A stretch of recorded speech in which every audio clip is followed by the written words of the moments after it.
I pulled my son out of football because I thought he wasn't man enough. What happened next completely changed how I see him. I used to think I had my son all figured out. Daniel was 12, tall for his age, and built like he should have been dominating the football field. So when he kept getting benched, missing tackles, and coming home quiet instead of fired up, I told myself the same thing over and over. He just wasn't tough enough yet. And in my mind, there was only one way to fix that: push harder. But pushing didn't work. And one afternoon, after another game where he barely played, I snapped and told him football clearly wasn't for him. He didn't argue. He just nodded like he'd been expecting it. And that should have been my first clue. Because a week later, I signed him up for cheerleading. Yeah, I know how that sounds. Even I hesitated filling out the form, but I'd watched a practice once, and those kids were lifting each other, flipping through the air, hitting the ground hard, and getting right back up. It looked brutal. So I figured if anything would toughen him up, it'd be that.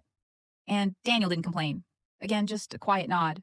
But the first practice I watched from the bleachers, expecting him to struggle like he had in football, within minutes, I realized something was different.